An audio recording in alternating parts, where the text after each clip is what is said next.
Welcome to the Pharmacy Leaders Podcast with your host, Tony Guerra. The Pharmacy Leaders Podcast is a member of the Pharmacy Podcast Network, with interviews and advice on building your professional network, brand, and a purposeful second income from students, residents, and innovative professionals. Welcome to the Pharmacy Leaders Podcast, Pharmacy News Weekend Edition, and got a lot of stuff going on this week, actually. Last week, I interviewed Haley Ward, a P3 at Nova Southeastern, and she's hosting the Pharmacy Future Leaders for the Pharmacy Podcast Network, and she's doing a fantastic job. So if you didn't check that out, I recommend that you do so. And then my P4, who just left yesterday, Kelsey Zenti, interviewed Nancy Waterbury, who is the Iowa City VA Residency Director. Anyone who's been to ASHP knows how hard it is to get to talk to a residency director. You get 25, 30 minutes there.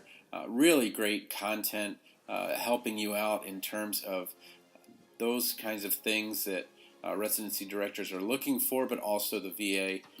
Really, really great place to work if you are interested in primary care, AM care, and then certainly some of the other specialties. So next week, we should see Kelsey Zenti again, her exit interview, kind of talking with her about her future in AM care and kind of thinking, through the APPEs. If you're P2, P3, kind of want to know, well, how do I set up my rotations to kind of balance what I think I want to do, but also explore new avenues. And then we're going to talk to a couple, Matt and Nikki, who they've got a great story. Nikki was a hospital pharmacist in Indianapolis, and they have a podcast also called, I think it's Passport Joy. I think that's the actual name of the podcast too, but it's passportjoy.com.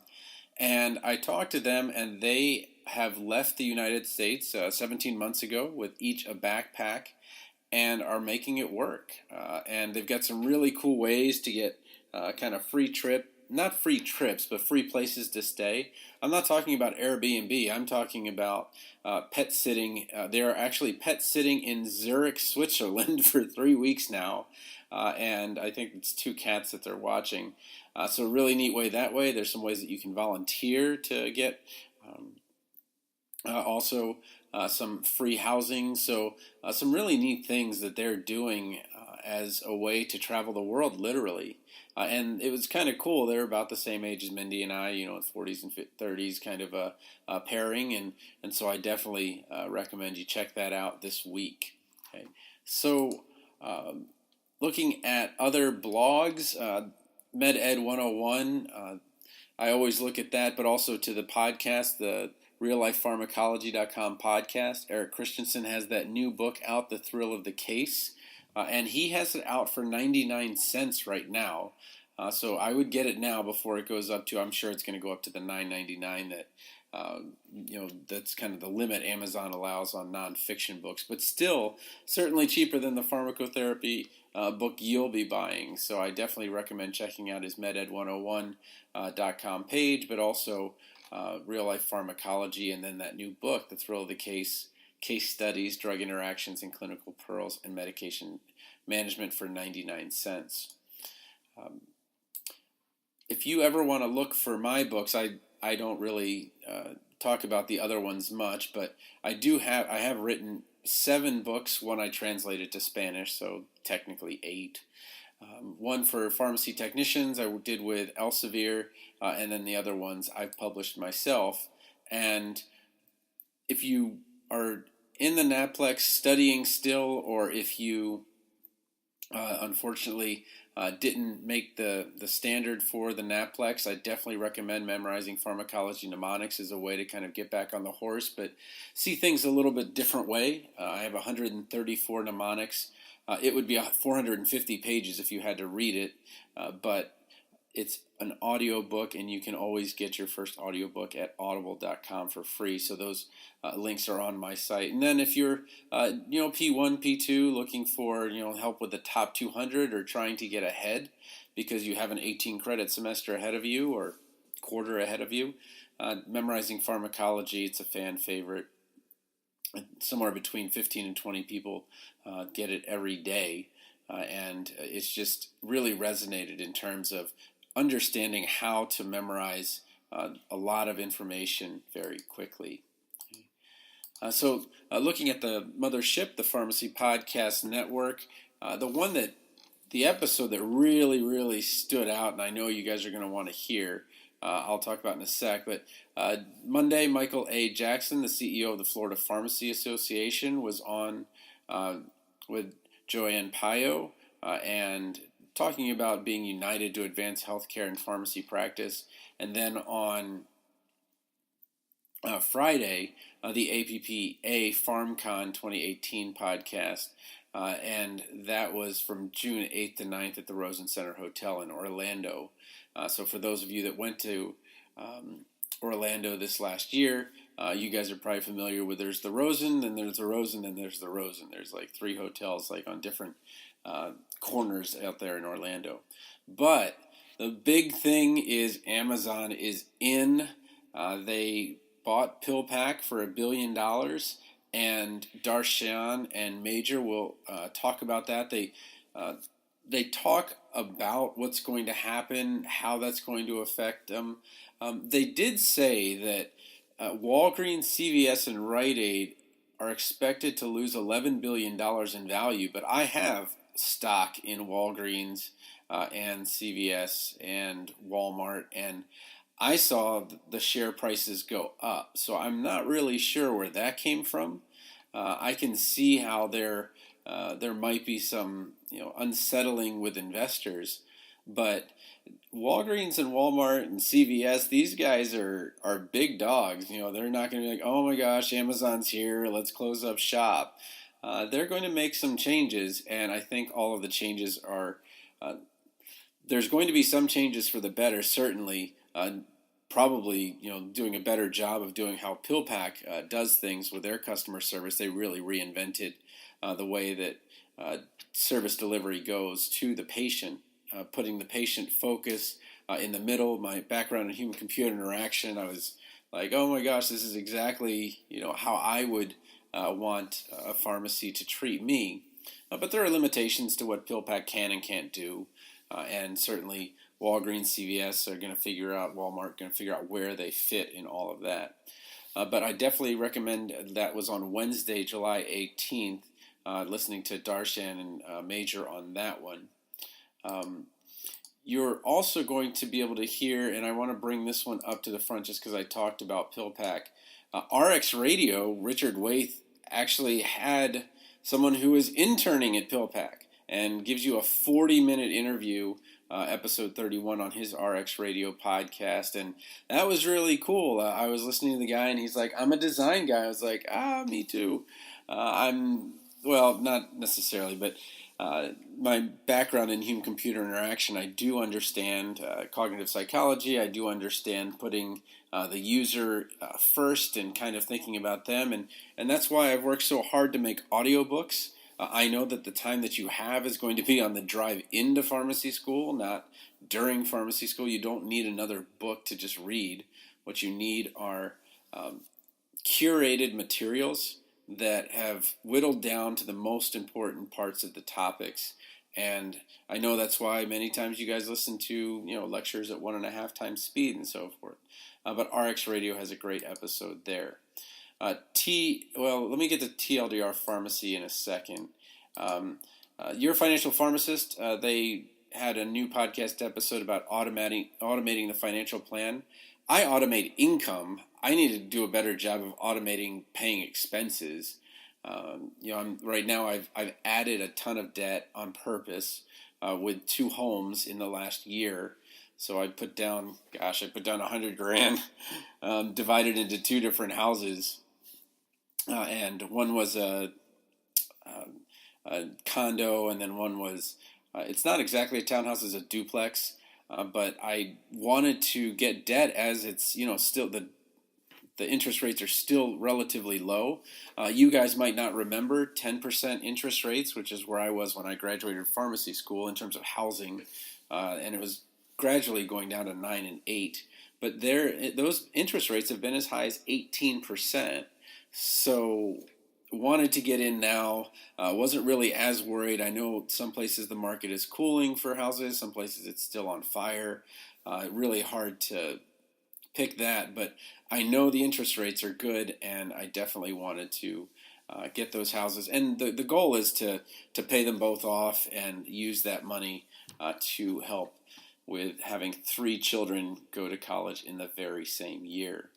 TLDR Pharmacy still has that great blog post on how to understand and destroy your student loans, and definitely recommend checking that out. He always has a great way of putting things that it's not only simple but funny and engaging, so definitely recommend you check that out. A blog post from another national student loan guy. His name's Travis Hornsby, and he owns studentloanplanner.com. He's been focused on bigger pockets, and he does a great job of answering a question I struggle with all the time. I'm a pre-pharmacy advisor. When somebody comes to pre-pharmacy here at DMAC, we have 35,000 students in central Iowa. We're the biggest college in Iowa. And they ask, should I become a pharmacist? And that's a tough question to answer because for everyone it's different. If the question was, are you happy you were a pharmacist? Like, yeah, I am happy with that. But how do you talk about all the different things that are going on? So what I want to do is quickly go through his blog post and just comment on each topic a little bit. And he does a great job of separating everything into very manageable bites. So kind of the first thing was, how does the pharmacy school explosion, what does the pharmacy school explosion means for the PharmD degree? And he works with students from medical schools, PA schools, dental schools. So he has a really good idea of what's going on nationally and what's going on before us. And what we're really following is kind of we're really kind of following the way of the chiropractor, where the chiropractic degree or the chiropractic colleges exploded, and I want to be very careful with this.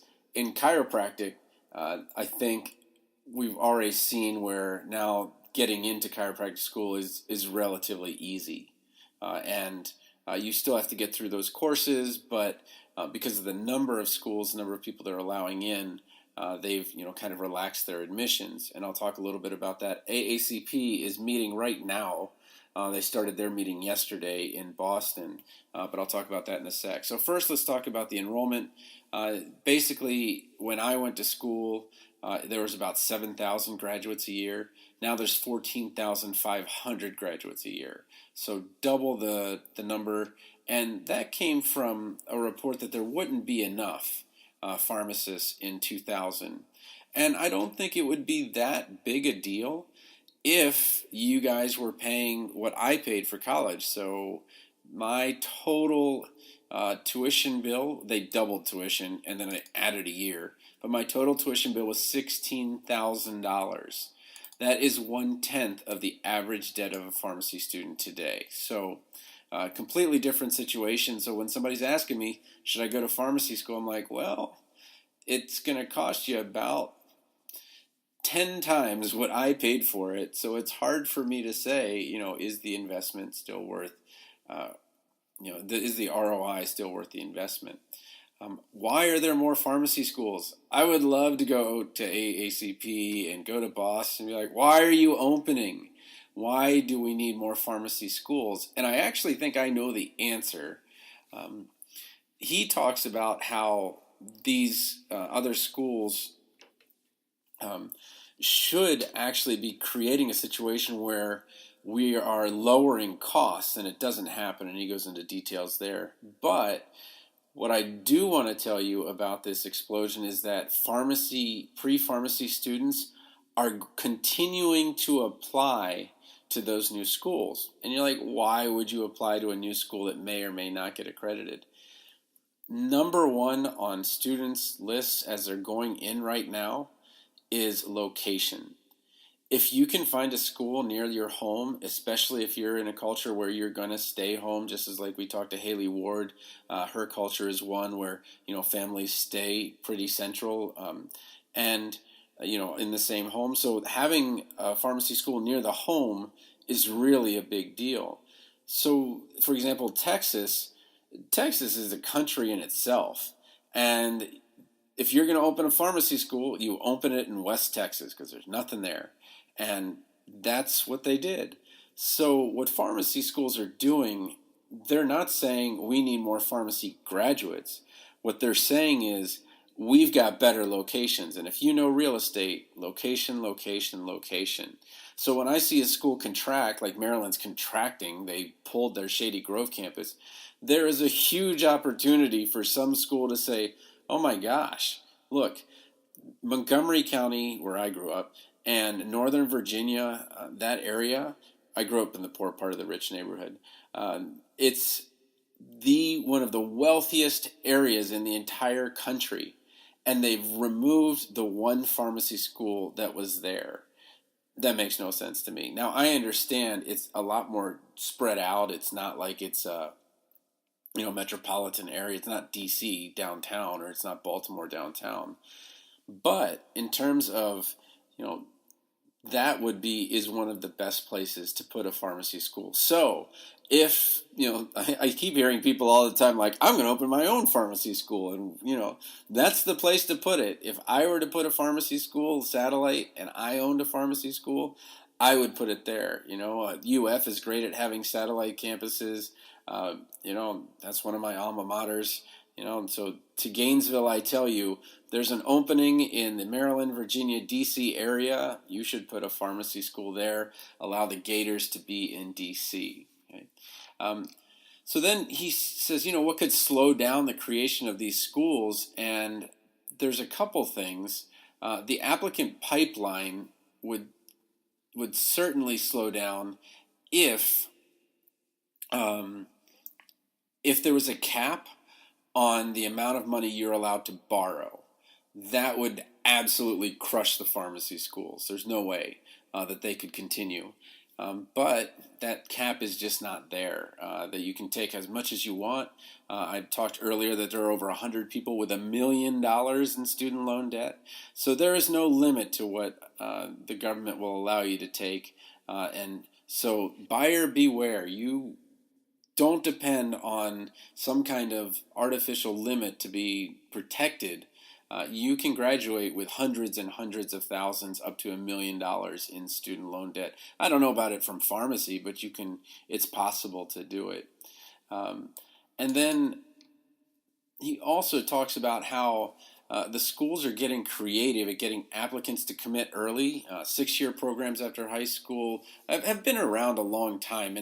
And I don't necessarily see that as a ploy, because really what that does is if you look at the 6-year schools, those students tend to graduate in 6 years. Whereas if you have a 4-year, a 4-year and you transfer in, you tend to see 3 to 5 years of pre-pharmacy work. So I don't knock the 6-year program, but I do knock that early decision where you don't get to look at other schools. You don't get to see at other financial aid packages and things like that. So I would just be very careful early committing. I personally don't think that you should.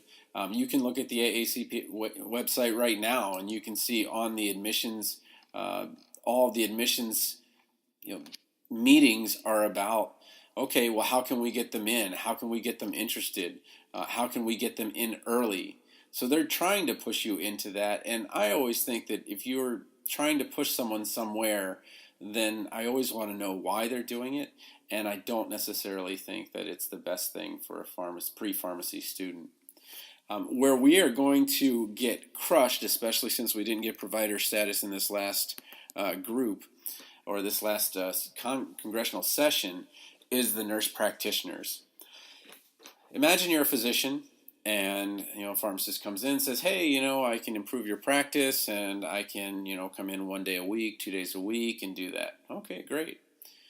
Nurse practitioner comes in and says, hey, I can improve your practice, I can come in 1 day, 2 days a week, and I can prescribe. That's the huge difference. I don't know if we can compete against that. Nurse practitioners and pharmacists are close in pay, and physicians have a history with nurses, and they don't have the same history with pharmacists. So as NP schools are just blowing up, nurse practitioner schools are coming out there, and there's a huge shortage in nurse educators. If there were more nurse educators, there would certainly be nurse practitioners. But I believe that is actually going to be the biggest threat to our success as a profession, is that there is no limit to the number of nurse practitioner schools that are kind of coming out there. And as more students are bachelor students, more students are going to be eligible to become nurse practitioners. Automation. We've heard about the Express Scripts kiosk where you can see kind of self-checkout, and I really do believe that there's going to be this section. It's like, oh, you're just picking up a prescription? That's self-checkout over there. Oh, you have an appointment with a pharmacist? That's going to be over here. And I really think that's great for the profession. But in terms of numbers, do we need 14,500 pharmacists graduating a year? I saw that Pharmacy Week had a new... I think Pharmacy Week was looking at Drug Topics article, but I think there was just a very small decrease in the number of graduates, which is what we're seeing. So attrition has gone up to 11% from near zero. We're seeing that there's less applications overall in the country to college, just because there's kind of this dip in the number of students.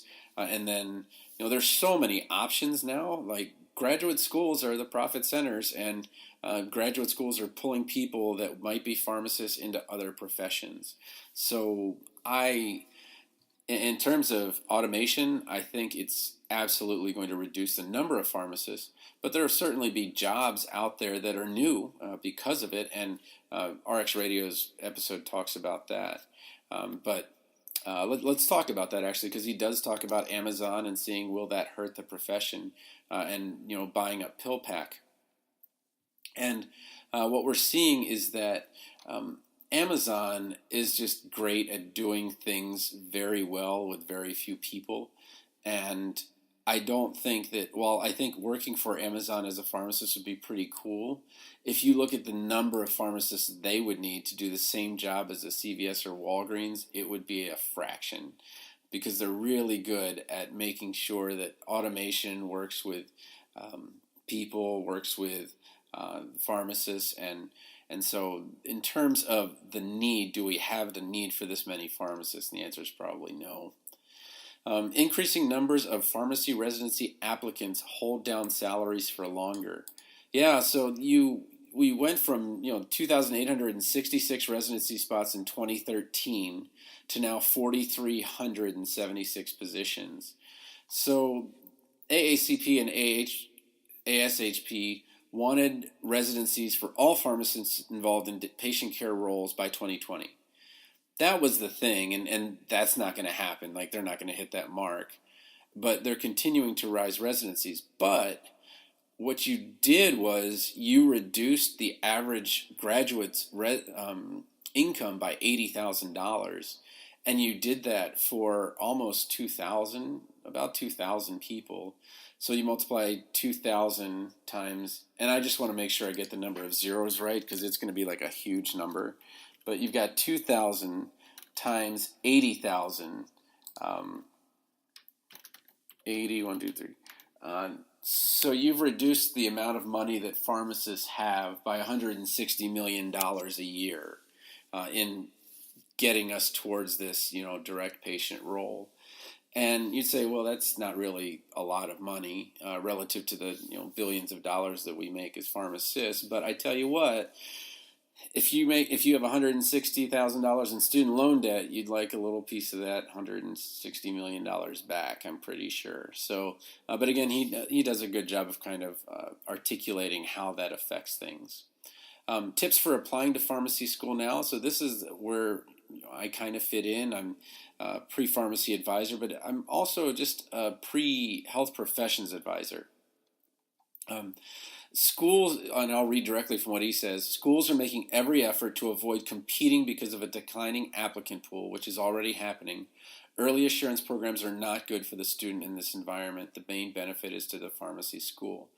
You are in a market without competition if you go to early assurance.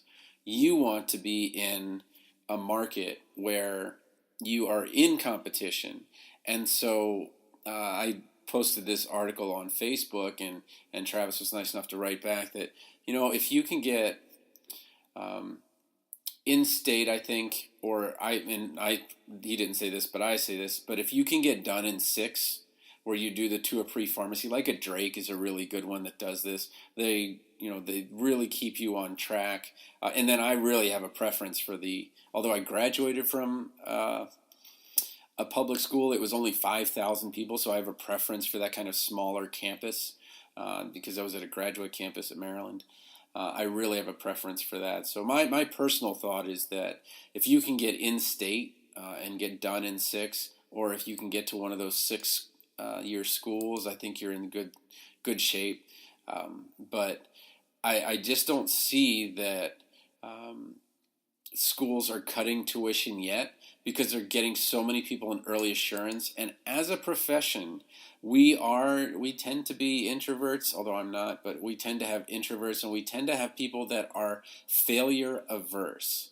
So given the possibility of failing to get into a pharmacy school and getting an answer right away to know that you're in general, pre-pharmacy students would go for, I just want to know that I would get in. I can tell everybody I'm going to be a doctor, blah, blah, blah. But that is a terrible financial decision. So I don't know. I'm just kind of baffled that pharmacy school tuitions have not gone down. I mean, I know why it happened, but it's just kind of a bummer. And then getting a plan in place, regardless of what happens with the pharmacy school bubble. This is his call to action, where he's talking about student loan refinancing and knowing what to do.